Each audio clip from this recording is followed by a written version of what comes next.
प्रेमाने बोला धन निरंकारजी एवं रामकृष्ण हरी. या आपल्या आध्यात्मिक जागृती चॅनलवरती जर कोणी श्रोते नवीन असतील तर त्यांच्या चरणी नतमस्तक होतो, प्रार्थना करतो, विनंती करतो की तुम्ही चॅनलवरती आला आहात, तुमचं स्वागत आहे. तुम्ही व्हिडिओ सविस्तर ऐका आणि ऐकल्यानंतर लाईक करा, शेअर करा आणि सबस्क्राईब करा, कारण तुमची साथ म्हणजे साक्षात भगवंताचे हात. आता तुम्ही लाईक करावं, शेअर करावं, सबस्क्राईब करावं म्हणून तुम्हाला भगवंत म्हणत नाही आहे, तर खरंच वैष्णवराज श्रीमंत ज्ञानेश्वर माऊलींची शिकवण आहे, जे जे भेटे भूत ते ते मानी जे भगवंत, हा भक्तियोग निश्चिंत जाण माझा. आणि तीच शिकवण आमच्या सद्गुरूंनी आम्हाला दिली की नर पूजा नारायण पूजा. आम्हाला सद्गुरूने शिकवलं कि जिसका जैसा चरित्र होता है उसका वैसा ही मित्र होता है. शुद्धता तो विचारों में होती है, आदमी कब पवित्र होता है. फूलों में भी कीड़े पाए जाते हैं, पत्थरों में भी हीरे पाए जाते हैं. बुराइयाँ छोड़कर अच्छाइयाँ देखिए तो सही, नर में भी नारायण पाए जाते हैं. या सूत्राप्रमाणे तुमची साथ म्हणजे साक्षात भगवंताचा हात. तर या माझ्या हरीच्या लाडक्यानो, या माझ्या भाविक सज्जनानो, वैष्णवराज श्रीमंत ज्ञानेश्वर माऊली आपल्या हरिपाठाच्या पहिल्याच अभंगामध्ये आपला तो अनुभव सांगतायत की जेव्हा माझ्या जीवनामध्ये आध्यात्मिक सद्गुरू म्हणून माझे दादा यांनी प्रवेश केला आणि निवृत्तीनाथ रायांनी म्हणजेच माऊलींच्या दादांनी त्यांना आत्मज्ञान दिलं आणि आत्मज्ञानानं, आत्मबोधानं, आत्मदर्शनानं, आत्मानुभूतीनं, आत्मसाक्षात्कारानं माऊलींनी त्या हरीला जाणलं. आणि जाणल्यानंतर माऊली म्हणतायत की जर तुम्हाला व्याप्त असणारा परमात्मा जर प्राप्त करायचा असेल तर तुम्हाला ते देवाचं द्वार भेटणं गरजेचं आहे. आता देवाचं द्वार म्हणजे काय, तर ते देवाचं द्वार की जिथं क्षणात तुम्हाला त्या परमात्म्याची ओळख होते, म्हणजेच सद्गुरूचं चरण. म्हणून माऊली समजावत आहेत, देवाची ये द्वारी उभा क्षणभरी म्हटलं. क्षणभर अपना सारिके करती तात्काळ नाही, काळ वेळ तया लागे. क्षणात देवाची ये द्वारी उभा क्षणभरी, तेने मुक्ती चारी साधियेल्या. आता चार मुक्ती कोणत्या साध्य होतात माऊली म्हणतात, पहिली सलोकता, दुसरी समीपता, तिसरी स्वरूपता आणि चौथी सायुज्यता. आता सलोक्याची जी मुक्ती आहे ना, ती देवाच्या द्वारामध्ये म्हणजे सद्गुरूवरच्या चरणावरती मी नतमस्तक होताना कोणीतरी मला चांगली शिकवण देतं, चांगला मार्ग दाखवतं आणि त्या देवाच्या द्वारापर्यंत नेतं. म्हणजेच कोणतरी संत आमचा मित्र होतो, सलोक्याचे संबंध होतात, तेव्हा पहिली मुक्ती प्राप्त होते, ती म्हणजे सलोकता. आणि ज्या वेळेला संतांशी सलोक्याचे संबंध होतात, मैत्रीचे संबंध होतात, तेव्हा ते सद्गुरूच्या जवळ घेऊन जातात. आणि सद्गुरूची नजर जेव्हा आपल्यावरती पडते आणि आपण सद्गुरूच्या जवळ जातो, सद्गुरू आपल्या जवळ असतात, त्यावेळेला समीपता मुक्ती म्हणजे दुसरी मुक्ती प्राप्त होते. आणि देवाच्या द्वारात गेल्यानंतर सद्गुरू तुम्हाला आत्मज्ञानानं, आत्मबोधानं, आत्मदर्शनानं, आत्मानुभूतीनं, आत्मसाक्षात्कारानं खरं तर देवाच्या मूर्त रूपापासून अमूर्त स्वरूपाशी जोडतो. मग तिसरी मुक्ती स्वरूपता प्राप्त होते. आणि स्वरूपता एकदा प्राप्त झाली की मग तुम्ही स्वतःच म्हणता की आजी सोनियाचा दिनू, वर्षे अमृताचा घनू, हरी पाहिला रे हरी पाहिला. त्या पद्धतीने माऊलींनी हरीला पाहिलं आणि मग हरीला पाहिल्यानंतर जी मुक्ती मिळते ना, ती चौथी मुक्ती, ती शाश्वत मुक्ती. त्या शाश्वत मुक्तीला म्हणतात सायुज्यता मुक्ती, जी शाश्वत ज्ञानावरती, ब्रह्मज्ञानावरती आधारलेली आहे. आणि ब्रह्मज्ञान घेतल्याशिवाय चौथी मुक्ती तुम्हाला भेटूच शकत नाही आणि तुमची भक्ती पूर्णच होऊ शकत नाही. त्यासाठी तुम्हाला एकच उपाय आहे, तो म्हणजे तद्विधी प्रणिपातेन परिप्रश्न न सेवया उपदेशन्ति ते ज्ञानम ज्ञानीन तत्वदर्शना.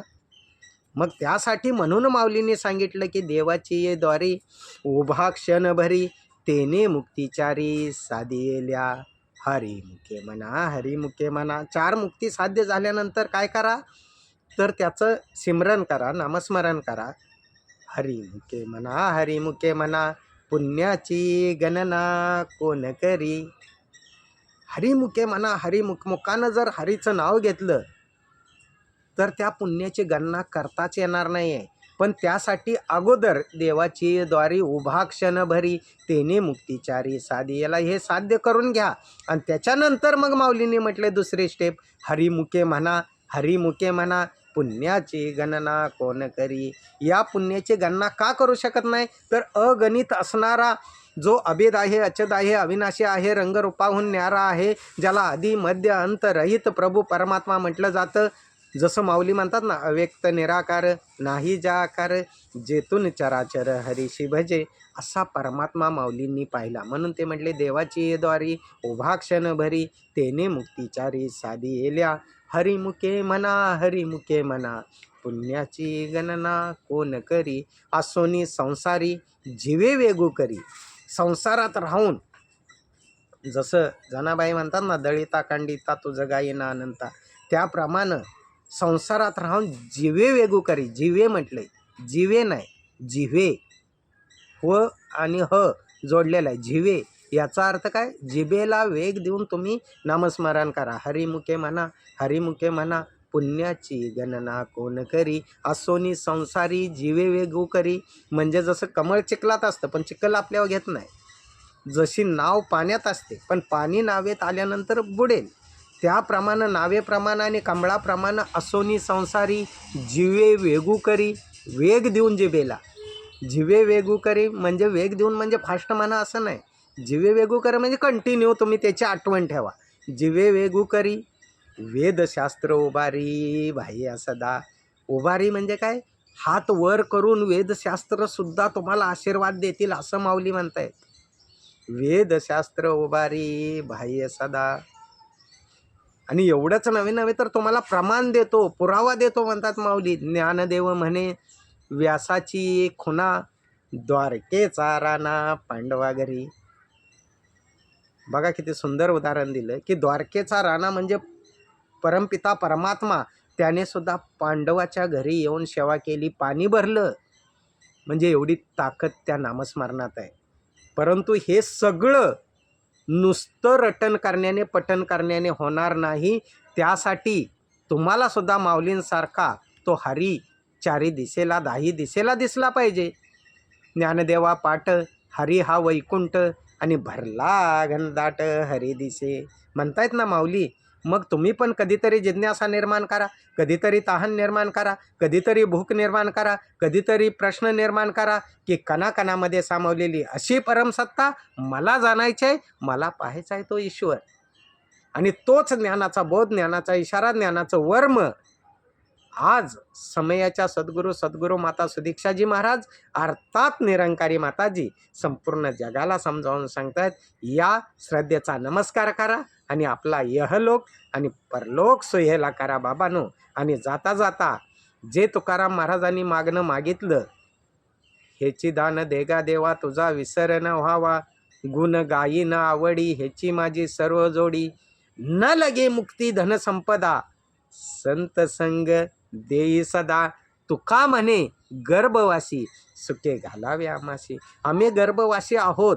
आम्ही 83,99,999 योनी फिरून पुनरपि जननम पुनरपि मरणम पुनरपि जननी जठरे शयनम, हा जन्म मरणाचा फेरा फिरून आम्हाला नक्षकांत मनुष्य देह मिळाला. आणि याचं सार्थक करण्यासाठी संत संग देई सदा. मग संतांचा संग करणं गरजेचं आहे बाबांनो. म्हणून आज संपूर्ण विश्वामध्ये तो संतांचा संघ जो शास्त्रप्रचिती, आत्मप्रचिती आणि गुरुप्रचितीमध्ये बसणारा सद्गुरू म्हणजे समयाचे सद्गुरू माता सुदीक्षाजी महाराज अर्थात निरंकारी माताजी, या श्रद्धेचा नमस्कार करा आणि स्वतःचा यहलोक आणि परलोक सुयेला करा. बाबा प्रेमाने बोला धन निरंकारजी एवम राम कृष्ण हरी. आणि जाता जाता एवढीच विनंती करेन, जर व्हिडिओ आवडल्यास लाईक करा, शेअर करा, सबस्क्राईब करा. कारण तुमची साथ म्हणजे साक्षात भगवंताचा हात.